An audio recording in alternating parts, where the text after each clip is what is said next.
জামালপুরের মাদারগঞ্জে ভারতে ইসলাম ও মুহাম্মদ সাল্লাল্লাহু আলাইহি সাল্লামের কটূক্তি প্রতিবাদ, ছাত্র জনতার গণবিপ্লবে সংঘটিত গণহত্যার বিচারের দাবি, সংখ্যানুপাতিক পদ্ধতিতে জাতীয় নির্বাচনের দাবিতে ইসলামী আন্দোলন বাংলাদেশ গণসমাবেশ এবং সাংস্কৃতিক সন্ধ্যা অনুষ্ঠিত হয়েছে। বিস্তারিত দেখুন মাদারগঞ্জ প্রতিনিধি সোহাগ আকন্দের পাঠানো প্রতিবেদনে। বৃহস্পতিবার বিকালে ইসলামী আন্দোলন বাংলাদেশ মাদারগঞ্জ উপজেলা শাখার আয়োজনে বালিজুড়ি বাজার কেন্দ্রীয় শহীদ মিনার চত্বরে এ গণসমাবেশ ও সাংস্কৃতিক সন্ধ্যা অনুষ্ঠিত হয়।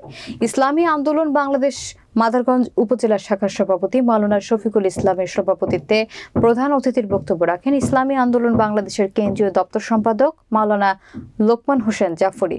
প্রধান বক্তার বক্তব্য রাখেন ইসলামী আন্দোলন বাংলাদেশ জামালপুর জেলা শাখার সভাপতি ডাক্তার সৈয়দ ইউনুস আহমদ।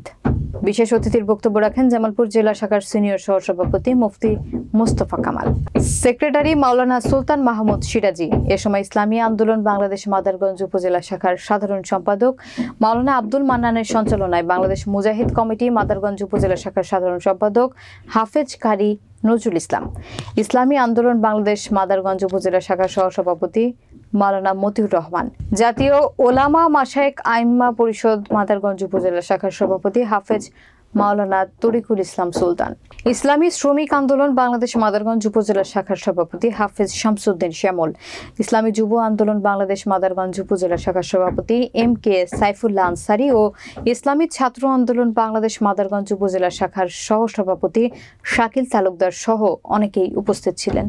আলোচনা শেষে ভারতে ইসলাম ও মুহাম্মদ সাল্লাল্লাহু আলাইহি সাল্লামের কটূক্তির প্রতিবাদে এক প্রতিবাদী মিছিল অনুষ্ঠিত হয়। পরে সন্ধ্যায় চলে ইসলামিক সাংস্কৃতিক অনুষ্ঠান।